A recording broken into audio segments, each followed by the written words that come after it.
جس آدمی کے ساتھ یہ ناقابل یقین ہیبتناک حادثہ گزرا ہے، اس نے قسم دے کر مجھ سے یہ وعدہ لیا تھا کہ میں نہ تو اس کا نام ظاہر کروں گا اور نہ یہ بتاؤں گا کہ وہ شخص کون تھا، کہاں سے آیا، اور مجھے اپنے رونگٹے کھڑی کر دینے والی سچی آپ بھی تھی دے کر چلا گیا۔ میری اس شخص سے کہاں ملاقات ہوئی، یہ بھی اپنی جگہ ایک پراسرار واقعہ ہے۔ میں ان دنوں میں اپنی تحریری کتاب کو مکمل کرنے میں مصروف تھا۔ جس اشاعتی ادارے کے لیے میں اس کتاب کو تحریر کر رہا تھا، وہ جلد از جلد اس کو شائع کرنا چاہتے تھے۔ ایک تو وقت کم تھا، دوسرا اس کتاب کے لیے مجھے مکمل تنہائی اور یکسوئی کی ضرورت تھی، جو شہر کے ہنگامہ پرور ماحول میں ملنی مشکل تھی۔ چنانچہ میں نے ایک روز بوریا بسترا باندھا اور ایک پرفضا خاموش پہاڑی مقام پر آ گیا۔ یہاں میرے ایک دوست نے گرمیوں کا سیزن گزارنے کے لیے ایک چھوٹا سا کاٹیج بنا رکھا تھا۔ گرمیوں کا سیزن نکل چکا تھا، سردیاں شروع ہو گئی تھیں۔ اس پہاڑی کاٹیج میں بیٹھ کر میں کتاب کا بقیہ حصہ 15-20 دنوں کے اندر ہی مکمل کر سکتا تھا۔ اس پہاڑی کاٹیج میں ہر طرح کی سہولت موجود تھی۔ ایک نوکر زمان گل ہر سیزن میں وہاں موجود رہتا تھا۔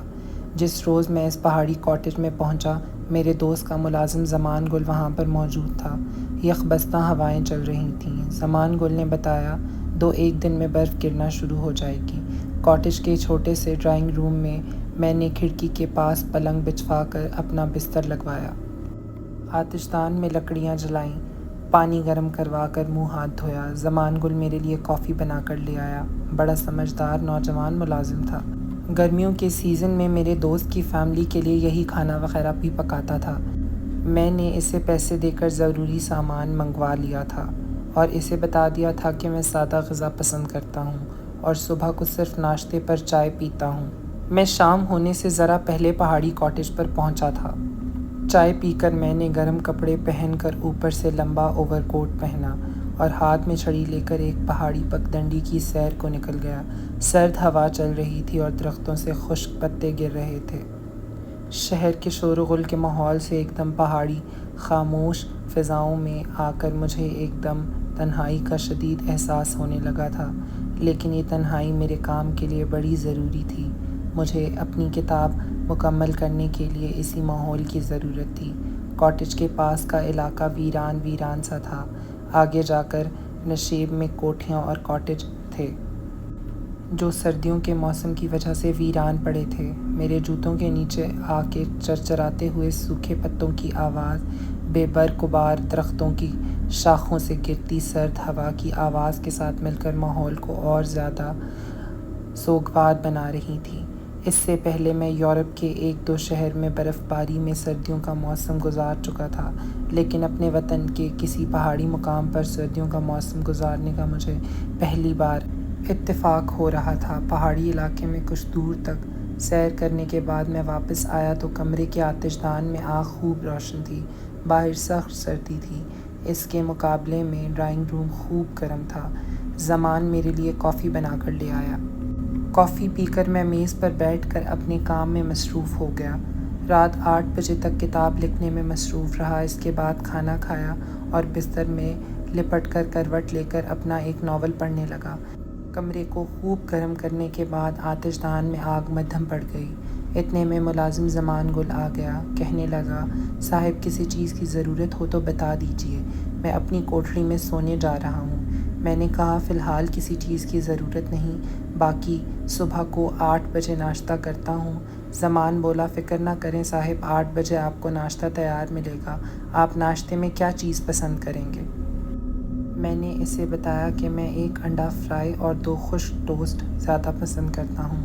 زمان کے جانے کے بعد میں نے ڈرائنگ روم کے لکڑی کے دروازے کی چٹکنی لگائی اور بستر میں گھس کر دوبارہ مطالعے میں مشغول ہو گیا۔ کمرے کی بتی بجھی ہوئی تھی، صرف میرے پلنگ کے سرہانے تپائی پر گہرے رنگ کے شیڈ والا ٹیبل لیمپ پڑا تھا۔ کھڑکی بند تھی۔ کھڑکی کے باہر سرد ہواؤں کا ہلکا ہلکا شور سنائی دے رہا تھا۔ مجھے یاد نہیں کب میں ٹیبل لیمپ بجھا کر سو گیا۔ صبح زمان نے دروازے پر دستک دے کر مجھے جگایا۔ میں نے گھڑی دیکھی تو 7:30 بج رہے تھے۔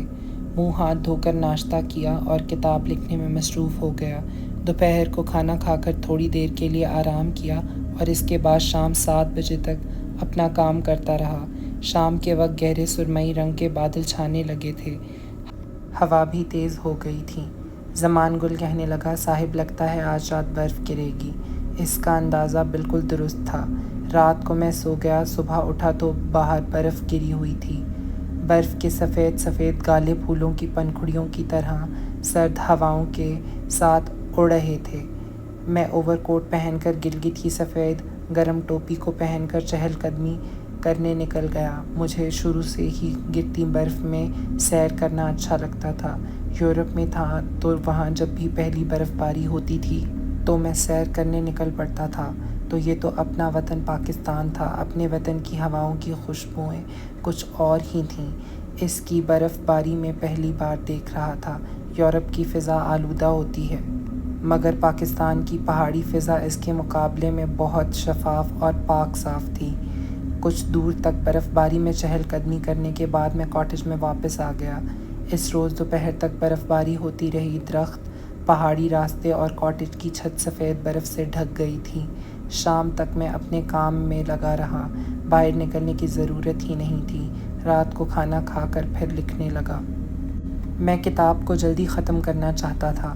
زمان گل میرے تھرمس کو چائے سے بھر کر رکھ چکا تھا۔ میں نے ڈرائنگ روم کے دروازے کی چٹکنی لگائی۔ رات کے 11 بجے میں نے لکھنا بند کیا اور بستر میں دبک گیا۔ ٹیبل لیمپ روشن کر کے کچھ دیر وکٹر کا ناول پڑھتا رہا۔ پھر جب نیند آنے لگی تو ٹیبل لیمپ بھی بجھا دیا اور آنکھیں بند کر کے سونے کی کوشش کرنے لگا۔ آتش دان میں ہلکی ہلکی آگ روشن تھی، جس کی وجہ سے کمرے کی فضا نیم گرم اور پرسکون تھی۔ اب آتش دان میں جلی ہوئی لکڑیوں کے صرف کوئلے ہی دبک رہے تھے، جن پر کہیں کہیں سفید راکھ جمی ہوئی تھی۔ چھوٹا سا ٹائم پیس لیمپ کے پاس ہی تپائی پر رکھا ہوا تھا۔ تپائی میرے سرہانے کی جانب دیوار کے ساتھ تھی۔ تپائی کے ساتھ ہی کھڑکی تھی جو بند تھی، جس پر پردہ لگا ہوا تھا۔ معلوم نہیں باہر برف گر رہی تھی کہ نہیں، لیکن سرد ہوا ضرور چل رہی تھی، جس کا دھیما اور دردناک سا شور سنائی دے رہا تھا۔ وہاں آنے کے بعد پہلی بار اس رات مجھے ہوا کی اس دردناک آوازوں سے ہلکا سا خوف محسوس ہوا، لیکن دوسرے لمحے میں نے خوف کے اس خیال کو دل سے نکال دیا اور آنکھیں بند کر لیں۔ مجھ پر غروب کی پہلے ہی تاری تھی۔ کچھ دیر بعد میں نیند کی خواب آلود وادیوں میں پہنچ چکا تھا۔ سوتے سوتے اچانک میری آنکھ کھل گئی۔ باہر ہواؤں کا شور کچھ زیادہ ہو گیا تھا۔ اس شور سے میری آنکھ کھل گئی تھی۔ میں نے ٹیبل لیمپ روشن کر کے ٹائم پیس پر نگاہ ڈالی۔ رات کے 11 بج رہے تھے۔ میں ٹیبل لیمپ بجھا کر دوبارہ سو گیا۔ آدمی سویا ہوا ہو تو ظاہر ہے دنیا سے بے خبر ہوتا ہے۔ اسے کچھ پتہ نہیں چلتا کہ کتنا وقت گزر گیا ہے۔ مجھے خواب میں ایسی آواز سنائی دی جیسے دروازے پر ٹھک ٹھک کر رہا ہے کوئی۔ پہلے مجھے لگا کہ یہ میرا خواب ہے، لیکن جب تھوڑے تھوڑے وقفے کے بعد ٹھک ٹھک ہو رہی تھی تو میری آنکھ کھل گئی۔ کمرے میں گھپ اندھیرا تھا، گہری خاموشی چھائی ہوئی تھی۔ شروع رات میں یخ بستہ ہوا تیز ہو چکی تھی، اب وہ سنائی دے رہی تھی۔ میں لحاف کے اندر ہی ہمتن گوش ہو کر دروازے پر کان لگائے لیٹا رہا۔ اب میں جاگ چکا تھا۔ اتنے میں ہی آواز پھر سنائی دی۔ کوئی دروازے پر دستک دے رہا تھا۔ مجھے خیال آیا کہ یہ زمان گل ہے۔ خدا جانے اسے رات کے وقت کیا کام پڑ گیا ہے۔ میرے ذہن میں اسی کا خیال آ سکتا تھا۔ میں نے ٹیبل لیمپ روشن کر کے ٹائم پیس پر نگاہ ڈالی۔ رات کے 2:30 بج چکے تھے۔ دروازے پہ ایک بار پھر دستک ہوئی۔ میں اٹھ کر دروازے کے پاس گیا۔ میں نے سوچا کہ پوچھ لینا چاہیے کہ کون ہے۔ کوئی چور ڈاکو بھی تو ہو سکتا ہے، یا کوئی بھوت پریت بھی ہو سکتا ہے۔ میں نے پوچھا، کون ہے؟ باہر سے کسی مرد کی آواز سنائی دی، جناب اگر آپ کا نام ڈیش ہے اور آپ ہمارے ملک کے مشہور ناول نگار ہیں تو پلیز دروازہ کھول کر مجھے تھوڑی دیر کے لیے اندر آنے کی اجازت دیجیے۔ میں آپ کے لیے کچھ لایا ہوں۔ آواز میں بڑی متانت تھی۔ کوئی پڑھا لکھا آدمی لگتا تھا۔ میں نے دروازہ کھول دیا۔ گرم اوور کوٹ میں ملبوس ایک دراز قد آدمی میرے سامنے کھڑا تھا۔ ٹیبل لیمپ کی روشنی اس کے چہرے پر پڑ رہی تھی۔ اس کی داڑھی تھوڑی تھوڑی بڑھی ہوئی تھی، سر گرم چترالی ٹوپی سے ڈھکا ہوا تھا۔